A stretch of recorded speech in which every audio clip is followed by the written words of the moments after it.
We're going to leave on a red-eye on November 6th, which means we'll arrive in Israel on Monday, November 7th of 2022. What's most exciting about this trip is not only leading it, all as children of God, going, I don't call it a trip or a tour, I call it a pilgrimage. We're making pilgrimage to the Holy Land together. And I've never done this before. I don't know if you've done this before. Have you been to Israel? No, this is my first time Oh, going. boy. Yeah. Well, part of me wants to tell you with me along, it'll be sort of like the blind leading the blind. What? But we are using a company called Makor, you can see in the upper left hand corner. Makor is run by a guy named Ezra who lives in Israel. The reason why we use a tour provider is so that you and I don't have to make a hotel reservation. We just show up. You take your bags off the bus, they're at your room, it's all good. I love it. I love it more. Mm-hmm. Meals, all that stuff. So what we're going to do today, I've never done this before. I haven't been to half of these places. And I don't know how many you're expecting from the church, but I expect we're going to have a good 30 or 40 members of CBI that are going. And it's a short trip. Usually our trips are about 10 days, but we want to keep it affordable. And November's the best time to go because it's not hot and it's not cold. It's not raining and it's not muggy. It's perfect weather. And a lot of the places that we're going will require some lengthier bus rides. We won't have to deal with traffic because it's not high peak season. So this is going to be a great time to go. I also want to remind you that CBI is going to lead a family trip for anyone who wants to go. That'll be in June. I think it's June 5th or 6th for 10 days. The big trip will be in Israel with us next summer, and we're picking up the Torah that we're having commissioned and bringing it home with us next summer. That's going to be So cool. you having the Torah commission? Yeah, we did. Wow. For the 100th birthday. Wow. Now, they don't know that your 100th birthday is next year. It is. It is. And now we're just thankful that everything worked out where we'll be able, even though it's 101 really, but for you all, it'll be 100 for us. Yeah. And we're just thankful that we're able to celebrate our centennials together. So today, because I did a lot of talking, Pastor Mackey's going to walk us through some of the holiest sites in Christianity from the perspective not only as a pastor, but I like to think of it as a perspective of someone who, since you were a kid, you've had pictures of these places in your mind. Of course. And so if you can include, I'll just sort of go through some of these, and then we'll get some questions from the crowd.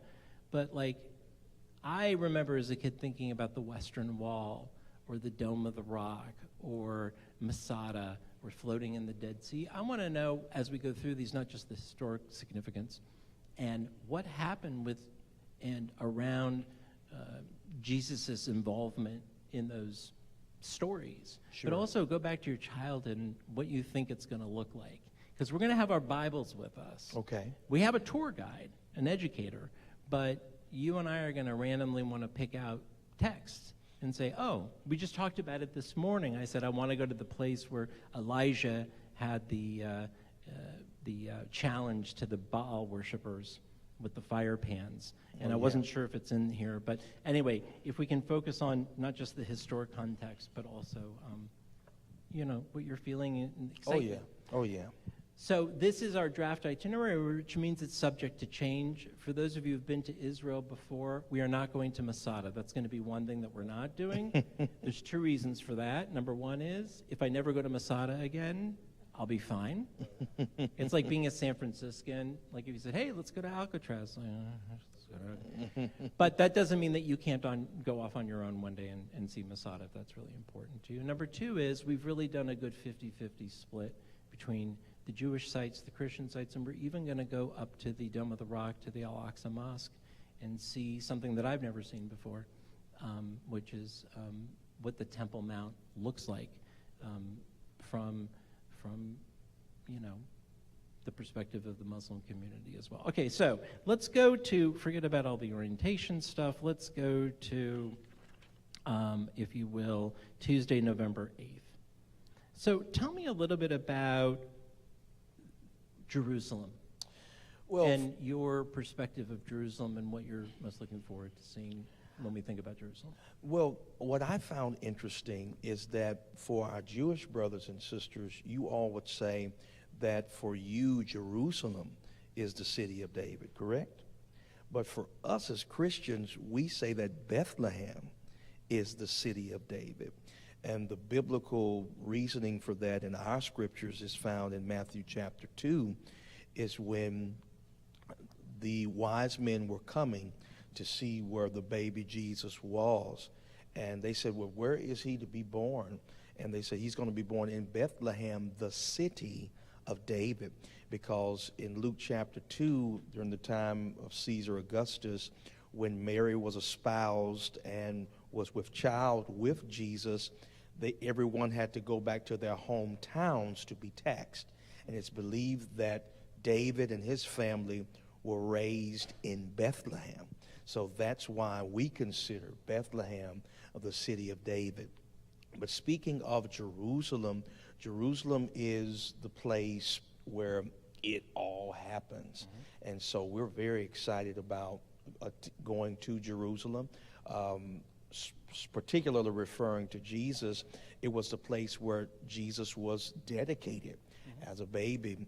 I think you all know in Exodus 13, it talks about that the firstborn is supposed to be consecrated.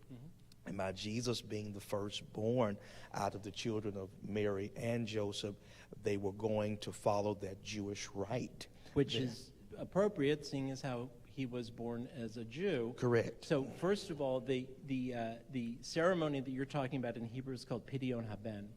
It's the ceremony. Reformed Jews don't really do this, but I am a Kohen, so I've done this a couple of times. I'm of the priestly genealogy, and I think, and that's the ceremony at 30 days old. Your firstborn son, if you're not a Kohen, if you're not from the priestly line, you give your son, your firstborn son, to the priests.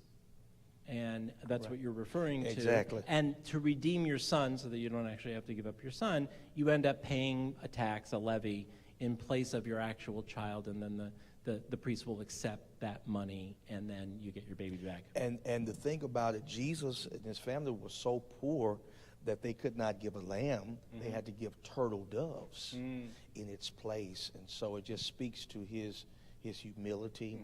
It speaks from the humble beginnings that Jesus came from. Right. Great. And the story of Bethlehem is in books of Samuel as well. So the central story of Bethlehem being the birthplace of Jesus, taken in the New Testament to also be the city, is very consistent with both Old Testament and New Testament. So when we go to Bethlehem as Jews, it's not like we're observers only. We're also looking at part of the story of the Jewish people, because people think Bethlehem is far away from Jerusalem. It's not. It's down the street. Right. And if we have good luck with security and passport, it's the only day when we have to do a little passport control. We actually have to change buses, but nonetheless, it'll be great to see it through your eyes. Yeah, and Bethlehem is such a wonderful place. When you said think about your childhood and think about Bethlehem, we're going in November, right? Yeah, everyone look at day 3, by the way, since it'll make a nice transition right into Bethlehem and some of the other stuff that we're going to do. So, because we're going in November, you know, for us, we celebrate Christmas in December. And so to have actual, rather than the pictures we've seen in the Bible or those we've seen on the internet, to be able to actually connect the real place in my mind with what I've held in my imaginary mind, it's going to be so much more meaningful to me when we return back to the States and celebrate Christmas here. Yeah, you have that picture in your head when you're preaching. Yeah, I'm gonna preach like never before. Those are some of my best sermons when I get back from Israel. Right, I know I'm gonna be You'll fueled know up, it's ready like to go. this inspiration that you can't even imagine, and I think because the decorations will start going up and they'll prepare. If you think about it, it'll take us 20, 30 minutes. If we went a month later, it would take 3 to 4 hours. Right. When you land at Tel Aviv Airport on December 22nd, when we landed, remember all the people with the outfits from different parts of the world. You could tell people from Asia, people from Africa, people from the other parts of the Middle East. There were these color, and everyone's there. And there's only one Christmas tree in Jerusalem, which is at the YMCA. And then down there, of course, it's right. It's gorgeous, yeah. Yeah. So that'll be really cool. So as a child, then tell me. So we think about Bethlehem. One of the other things that we're doing on this day is the Church in the Nativity and Manger. So tell us a little bit about that. Well, also the story about the wise men is very important in Christian literature, which is found also in Matthew chapter 2. But it's more explicit in the literature, right? It's more. They give you more detail. Yeah, more detail, because a lot of times if you've seen Christmas cards, you see that it's the baby Jesus wrapped in swaddling clothes, and swaddling clothes is important for us. He was born in the manger. The swaddling clothes, as you all know, was the clothes of dead men, dead women, because it was believed that Jesus' central purpose for coming was to die, Yom Kippur, tying it all together for us, atonement. It was his blood was to atone for the sins of the world. And so it is believed that it was purposeful that he would be wrapped in swaddling clothes And that's as what a we baby. would call shrouds. Shrouds, because of the fact that he was going to become our substitution in terms of dying for the sins of humankind. But in terms of the story of the nativity of Jesus, Like, what are we going to see there? I think when you get there, you're going to see the imagery, of course, of the wise men. Now, in tradition, you've heard of 3 wise men, but the Bible, the Christian scriptures, never really says how many wise men there were. Were they angels? No, they were not angels. It is believed they came from Persia, and they traveled. They were philosophers. That's hence the term wise men. And so they were part of the intelligentsia of Persia, made their way to Bethlehem because they had seen the star. This star you've heard about that represented Jesus Christ. I think it's taken from Numbers, that it's believed that it was the Star of Jacob that began to pronounce that Jesus was born. And so when they saw the star, they traveled from Persia. And you may have heard the story about when they arrived, because they were looking for him as the King of Kings, the King of the Jews. They went to Jerusalem to King Herod's castle. And when Herod said, hey, I didn't know anything about I didn't get the memo. I thought I was the king. Yeah. And so that brought about him inquiring where Jesus was to be born. And so the star reappears, and the text says they finally make it to the place where Jesus was. And it's a very interesting point in the Bible, says when they arrived at the house. But when you see the Christmas cards, you'll see that it's not a house, it's always Jesus as a babe in a manger. And the scripture actually says that he was a young child by this point.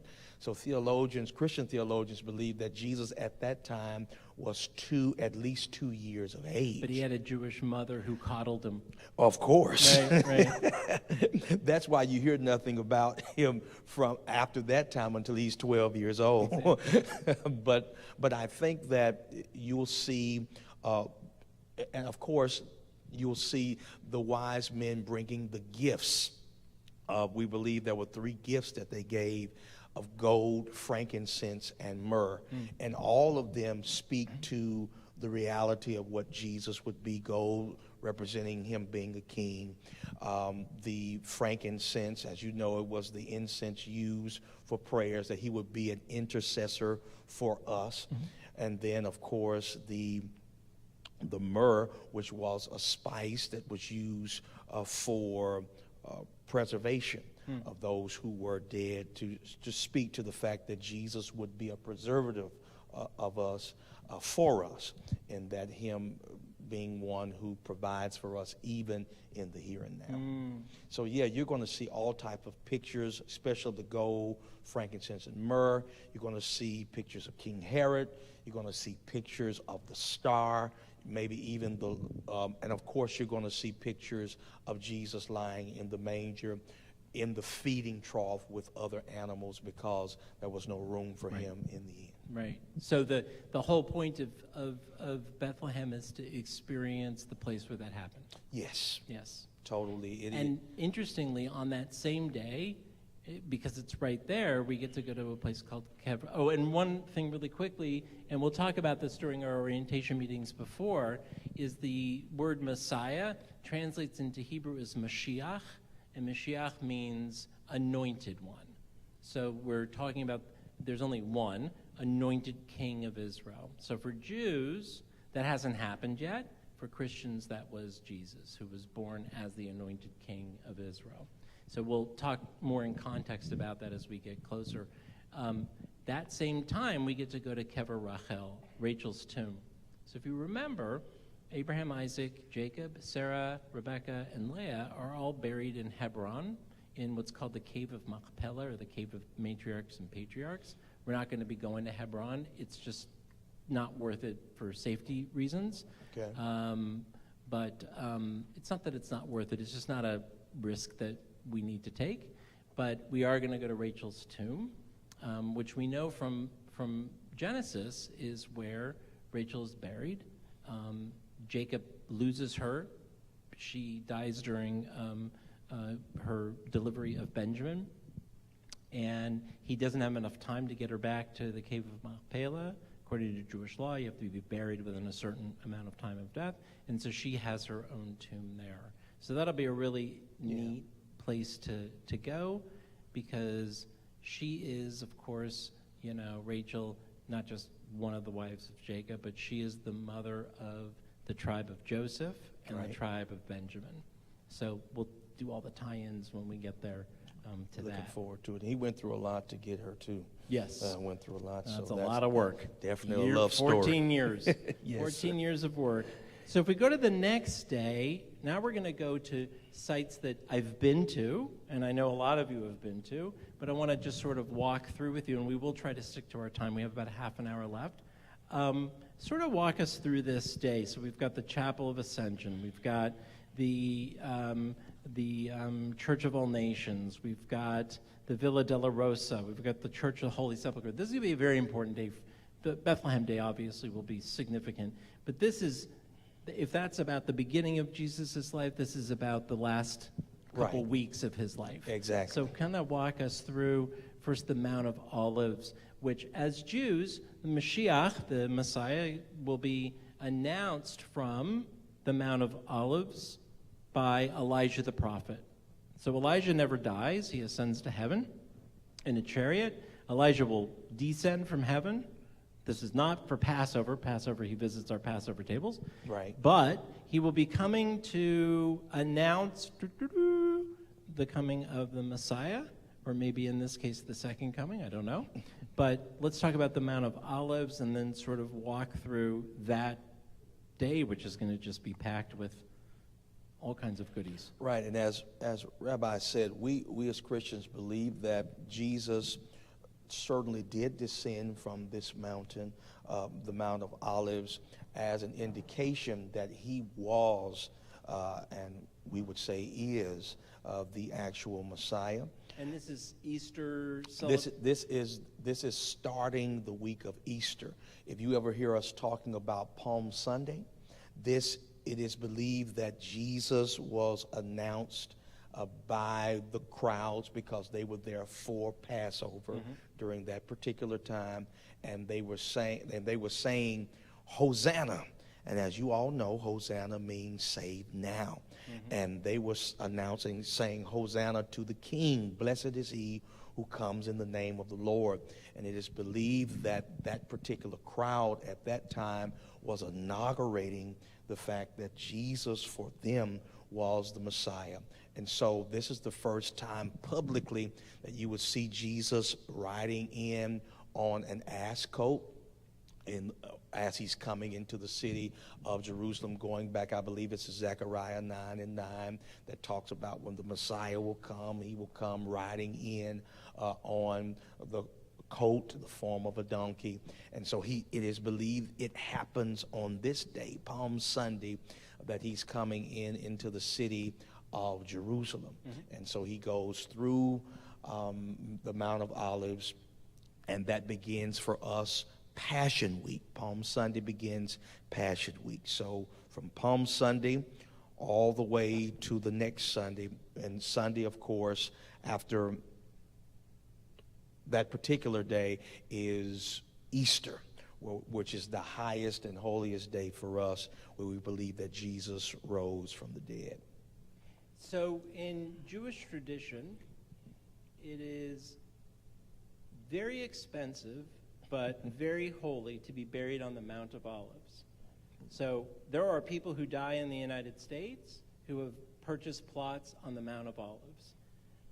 There are Israelis who obviously purchase plots on the Mount of Olives. I believe there's no actual plots on the Mount of Olives itself left, but we're talking hundreds of thousands of dollars. And the reason why is because we believe in traditional Judaism what's called the Mechaya Meitim, the resurrection of the dead. And so if I'm at the Mount of Olives, Elijah comes to pronounce the coming of the Messiah. Messiah comes. I want to have a front row seat and be among the first to be resurrected. Right. Is there a similar concept that not only Jesus would be resurrected, but also other souls of the dead will be resurrected at that time in Christianity? No, it is actually believed that a couple of things will take place. It is believed, when you look at your handouts at the Chapel of the Ascension, it is believed, as it's outlined here, that Jesus ascended into heaven.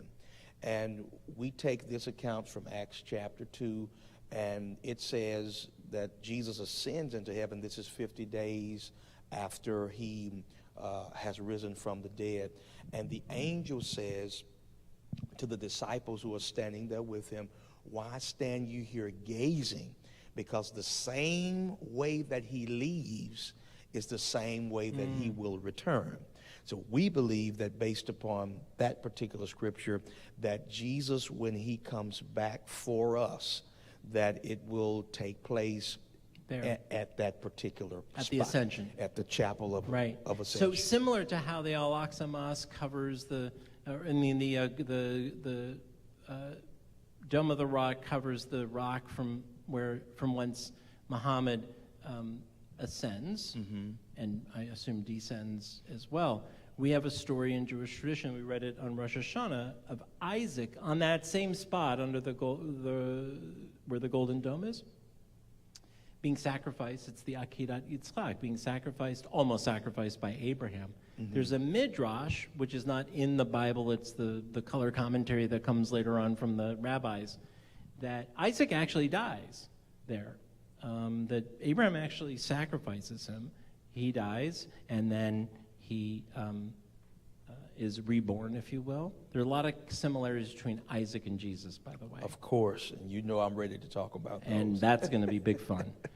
Because Isaac is also born miraculously. It never says that Abraham went unto Sarah and they conceived. It says the angel of God remembered Sarah, who was barren, and the promise that the angel had made to her when the three angels, that's why I was asking about the angels, right, came to her, and then she conceived and bore a child. Abraham's not even in the verse. So there's this, we call it, there are Christological implications of the story of Isaac. So tell us then about the church of Pater Noster? Pastor Noster. Pastor Noster and Dominus and the rest of that day, first part of that day.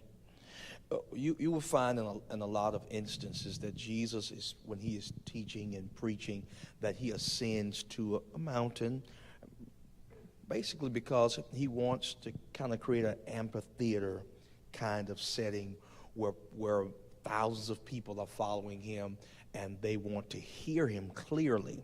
And it is believed that on this particular spot where this church is, Pater Noster, that Jesus actually institute what we know as the Lord's Prayer. And you will hear many Christians, this is kind of our go-to, when we are praying, Our Father, which art in heaven, hallowed be thy name. Thy kingdom come, thy will be done on earth as it is in heaven. Give us this day our daily bread, and forgive us our trespasses as we forgive those who've trespassed against us. Now, that's the hard part. And lead us not into temptation, but deliver us from evil. For thine is the kingdom, power, and glory forever. Amen. And so, what do you think, just to interrupt for a second, what do you think it'll feel like to say those words there? it's going to be even the more, I don't know the flood of emotions that I will have, knowing that this is the very place where my Lord and Savior instituted this to, and as we call it now, not a lot of people don't call it nowadays the Lord's Prayer. We call it the model prayer, because when you go further into those verses, the disciples are asking Jesus in Matthew 6, Lord, teach us how to pray. And he says, pray in this manner, Our Father which art in heaven. And then he gives the model prayer. It is believed that the actual Lord's Prayer is in John 17, when Jesus is about to pray and he's in the Garden of Gethsemane, and he doesn't want to go through with what he was born to do, that is to die for our sins. His flesh begins to rise, and then he said, Lord, if it be thy will, remove this cup from me, not my will. This is a prayer he actually prays, but let your will be done. So I'm looking forward to ascending to this place. That'll be wonderful to witness as well. Let's go to the next page, because I do want to leave some time for questions. Sure. And really, that's going to be amazing. The next day is going to be, I think, interesting and I think powerful to share with you. It's going to be Friday. Okay. And we're going to begin the day of when the Sabbath will begin. Sure. And I told Pastor Mackey, I want to make sure on the Sunday that we're in Israel that we go to whatever church he thinks that we should go to for services, wherever you want us to worship. On Shabbat morning, we'll probably do something amongst ourselves in either the hotel. If the weather's nice, we'll go outside somewhere. I don't know if we're going to go to a synagogue per se, and that way we get to worship with each other. But we get to go to Yad Vashem, which is the Holocaust Memorial. Wonderful. And focus a little bit more than we normally do on what we call the righteous of all nations. That is to say, the Germans and Polish and other Czechs who saved Jewish people during World War II. And we'll focus on that, and of course on Oskar Schindler, who was not himself Jewish. And then we'll get to do one of my favorite things, which is to go to the open-air market called Machane Yehuda, and I'll introduce you to some of the best bread you've ever had and just some amazing food. It'll be a lot of fun with lots of yelling Israelis about the price of their fruits and vegetables and everything that they're going to be selling. Your stuff will be very biblical. Our stuff will be very food-oriented. Well, that's biblical for us, too. Absolutely, absolutely. Tell us a little bit about, and then it shows you on Saturday, we'll do a little bit more with Overlook from Mount Zion and King David's tomb and so on and so forth. Yeah. I did skip over the Church of the Holy Sepulchre. I wanted you to just make a comment about that and its significance. Is that as significant for all Christians, or is that significant for particular Christians, more or less? No, I would say it is significant for all Christians, because the Church of the Holy Sepulchre is believed to be the spot where Jesus actually rises from the dead.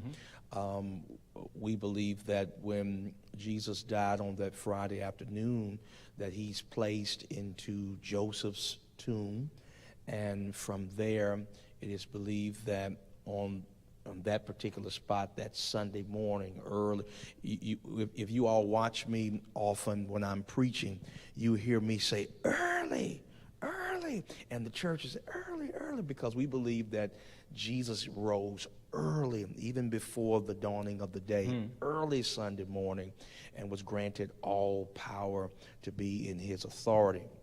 And so it is believed that this is the spot, this is the place where Jesus is actually rising from the dead, really becoming for us at that point the true King of Kings. And one of the things is I've always known every time I've been there, there's a lot of prayer beads being sold, candles being lit. Yeah. As you get closer to the spot. And what are the significances about praying at that spot? I think it is. Or lighting a candle at that spot. I think that's more. In Christianity, there are two major factions. That is Catholicism and Protestantism. Now, Catholicism, that's where you have the Pope, that's where you have the priest, the cardinals. But Protestantism, the base of the word Protestant is protest. And that came from 15th century theologian Martin Luther. And when he protested against the Catholic Church, believing in what's known as the priesthood of all believers, it was believed at one point that we could not pray for ourselves, that we needed a priest to pray for us. It's really getting back to the roots. Yeah. And so they were like, no. Because Jesus was very anti-hierarchy. Exactly. And so that's what Martin Luther was doing, is that we're going to go this way with what we believe. And so from Protestantism, the protest of Martin Luther came the church, Lutheranism. You got Baptist, which Pilgrim Rest is a Baptist church. All of that came from the Protestant movement, Protestantism. And so with that, going back to it's important to the Church of Holy Sepulchre, a lot of our Catholic brothers and sisters believe in lighting a candle to a particular saint. Yeah. And they believe that these saints who have died actually can carry their prayer to Jesus on their behalf. So that's why you will see a lot of candles and beads, rosary beads.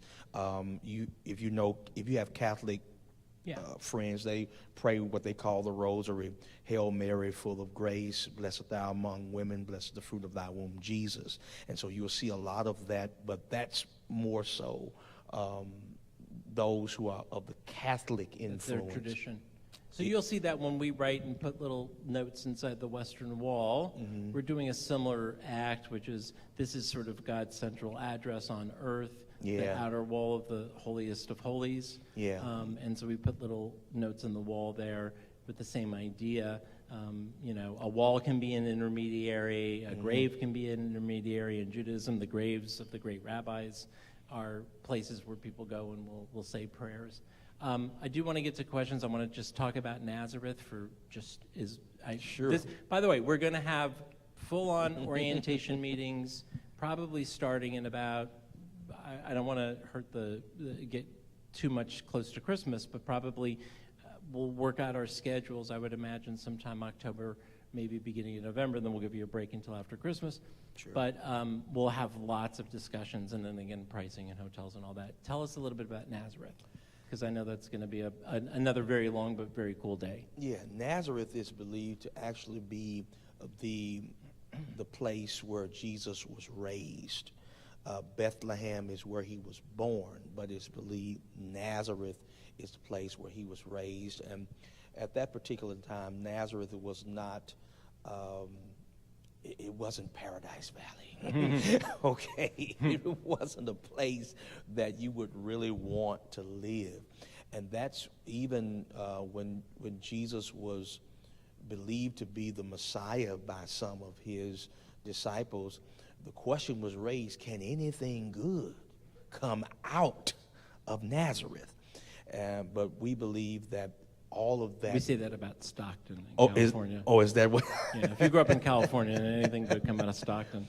Yeah, I'll remember that. So with that being said, it is the birth, it's the place where Jesus was raised, and we believe that Joseph, his stepfather, would have been a carpenter, and that Jesus would have learned as a Jewish boy the trade of carpentry by being with his father Joseph there and being raised in Nazareth. And then going back to what we were talking about on the Bema earlier, that is the day we will go to the Mount Carmel area and read the verses of Bible where Elijah takes on the Baal worshipers. So I asked Pastor Mackey during the service, I said he would play Elijah, I would play Baal, I'll get a fire retardant suit on. And he didn't want me to blow up, so I said, can I get a stunt double? But that's a great story. Okay, we've got about 15 minutes, so I wanted to get some questions.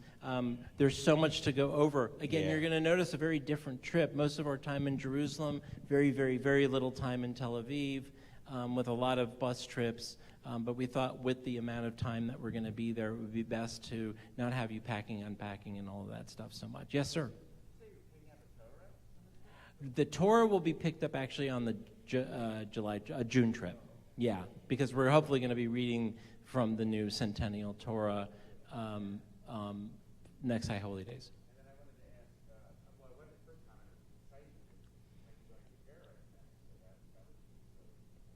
Yeah. And then I don't know if you considered going to Mission Mary or Kippur, but that's a Jewish school, where they're trained, and they do wonderful things. So I don't know if you time, but I know it's on the way. Yeah, I mean, the good thing is, so the question was about some of these different areas that you can go to visit that are very exciting and really interesting, and they may be covered in June. The good thing about when you go through a company like this and they have all the arrangements is anytime there's extra time, we can always make an extra stop somewhere on the way, so to speak. Okay. So even if we're stopping off for lunch, one of the places I always like to go to is Ma'alot. Ma'alot is still a school up toward the north, but it's not a quick stop, where Palestinian terrorists blew up basically 24 school children who were on a camping trip. And the classroom is still there, and it's connected to a friend of mine's synagogue in Irvine.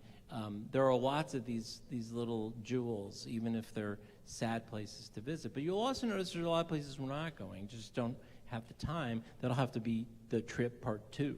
Hey. Yeah. Yeah. Okay. I'm with it. Yes, Carol. And I'll repeat all the questions just so the people online can.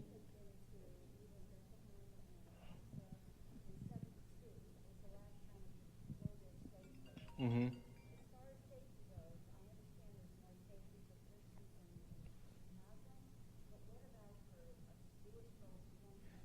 Yeah. We'll cover more specifically the question of safety in some of the areas that are in the West Bank and under Palestinian Authority. I will tell you that everyone is going to be safe. What I mean by that is that is our number one priority, whether it's with kids or with adults. There are times when we're going to have to go on buses that are reinforced, just in case rocks are thrown or there's some sort of activity going on with bulletproof glass and a little extra siding on them. I think, Jay, on your trip, you used those extra buses. When you go to the Palestinian Authority checkpoints, we'll have to do a few extra things. I will tell you that, and I don't mean this flippantly, the Palestinians don't have any desire to ruin tourist business in Bethlehem. I really don't mean this flippantly. The fact that we'll be with a Christian group, the fact that we'll be doing this together, the fact that their economy of tourism is just as important as Israel's is. The incidents of violence in, even the random acts of violence in the PA are typically not at tourist groups on buses walking around. That's just not in their best interest economically. Other things they will do without thinking about, but I have no worries, and we'll have fortified buses on the days that we need to go down there. I've never been to the Al-Aqsa Mosque, not because of being fearful of it, but I grew up, my dad was a Cohen, part of the priestly, that if you're a Cohen or part of the priestly genealogy, you're not allowed to go up there until the third temple is rebuilt. As I've gotten older, I've realized that's kind of silly, so I'm looking forward to going up there. Yeah. All right.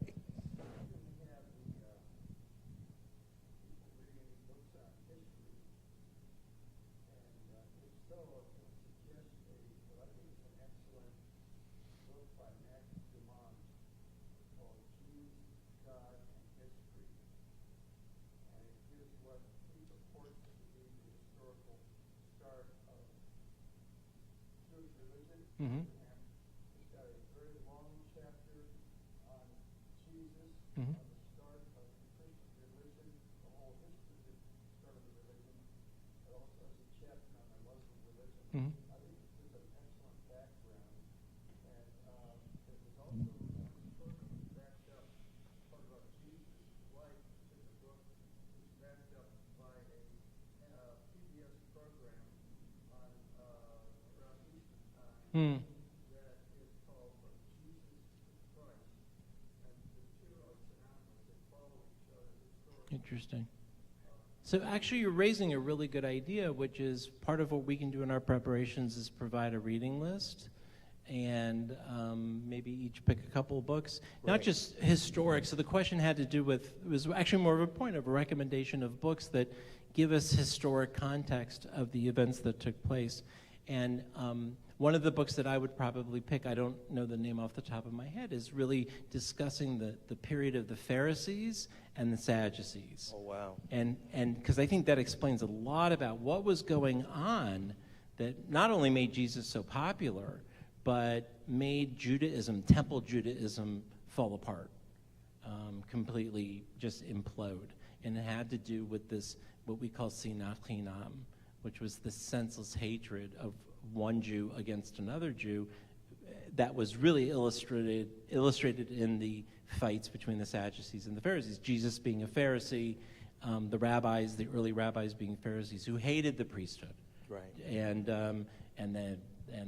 obviously the priests hated the rabbis, the teachers, because they were more popular. And there was no transactional relationship, right? You didn't have to bring anything except your body and your mind and your heart. Yes. Gail, did you have a question? I'm sorry. Let's get one or two more questions. Yes. Sid.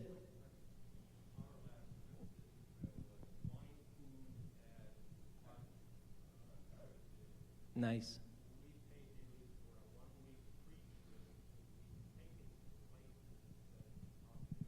Hmm.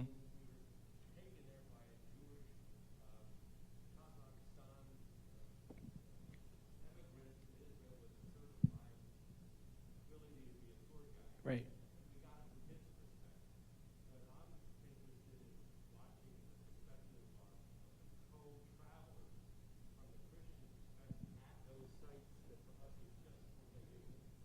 Right. Yeah, the point is that there's a real difference between going, that's why I said we're going on pilgrimage together. Right. They may be different pilgrimages in some sense, but I think the beauty is going to be when we're all pilgrims together, seeing each other, learning from each other, and having that emotional connection. That going back to what we thought in our childhood, of these places. And that's why I ask you, if we're going to go to the spot where the Sermon on the Mount was delivered, or we're going to go to the spot where the Lord's Prayer was in its original, like what that will feel like. And I hope for members of the church to be with us at a place where we have that kind of an emotional reaction. So it is different than a third part. We'll have a tour guide, but then Pastor Mackey and I am sure Yes. will be able to take some time to give it a little extra. Oh, yeah, I will. I have no doubt. I'll look forward to it. And as you were discussing today, Rabbi, in your message about joy being shared as opposed to happiness being individualistic. And we look forward to sharing in that joy of each other's pilgrimages, even as we share one pilgrimage, one with another. Yeah. Susan.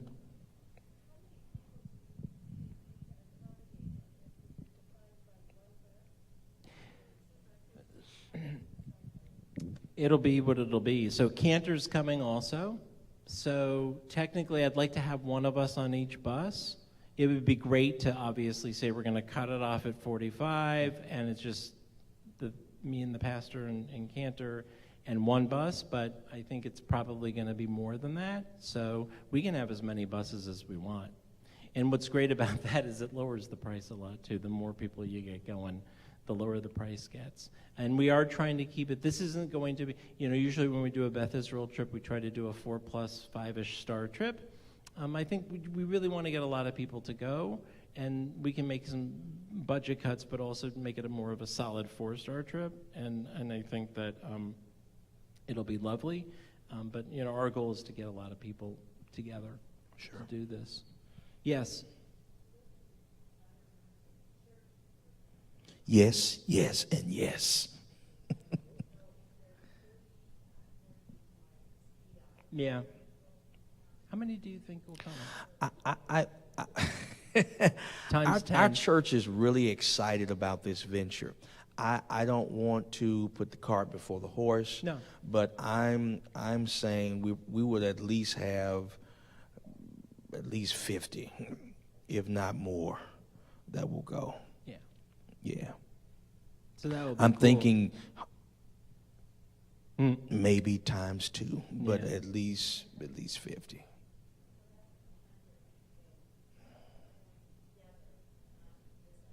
Yes. Which is awesome. But the thing is, that's why I said I don't want to make any promises because, we don't know what's going to happen with old brother COVID.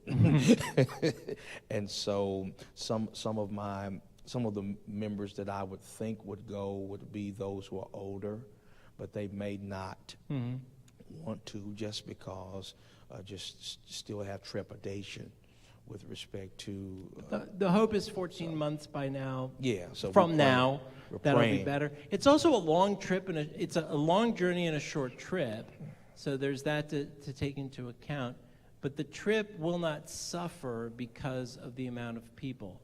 Can you have a great experience with just 20 or 30 people? Absolutely. It's more intimate. But you can have an equally intimate, great experience with 100 people. And if we're at 100, if we decide that we want to cut it off at some point, these things typically work out the way that they're supposed to work out, is my experience. So I've led trips with, I think our first trip from Beth Israel, we had 7 people. We went with my friend in Irvine so we could have 25 people because they already had a trip going, so we piggybacked on theirs. We've taken 40, 50 people to Israel. I'm not worried about the logistics because that's their job. And our job is to make sure that we're sort of herding the sheep, getting everyone where they need to be. And then when we're there are opportunities on certain days when you have the use of 2 or 3 buses to say if a group of people don't feel like going to a particular place on a particular day, of taking that bus and one of us hopping on the bus and going somewhere else. So that gives us more flexibility in addition to helping with the pricing. Again, the pricing will be done within the next couple of weeks. So I can't give you a ballpark yet. I'm telling you the trickiest part right now for those who will not be using mileage, frequent flyer miles, is the airline tickets are a little bit crazy right now. Yeah. Traditionally what we do is I will tell you, Pastor Mackey, and I will say this is the flight that we're going to be taking. That's the flight I'm going on. There you go. We don't anymore plan one flight because now if all of a sudden there were 200 people that wanted to go, we can actually end up chartering something at that point where an El Al flight from Vegas or LA would actually stop here and pick us up. I don't know what the magic number is. We usually say to people, make sure that you arrive in Israel because everyone wants to use their frequent flyer miles, and we're not travel agents, and so, but Makor is. So they will either book the tickets for you if you want to go on a different flight, or you can deal with American Express or Delta or whoever it is. We will say to you, be in Israel on Monday, November 7th by around 4. Flights land in Israel from the States typically at 9 to 10 a.m. or 3 to 5 p.m. And so we'll be taking the red eye because Pastor's got church Sunday morning, and he's going to be missing the next Sunday morning, so I don't want you to have to miss 2 Sundays. I like to keep my job. Yeah. Yeah. But we'll be saying, or please arrive on that Monday at. Or you give me a live stream. That might. There you go. Hey, that may work. All right, we're going to wrap it up. Mark, last question, then we'll wrap it up.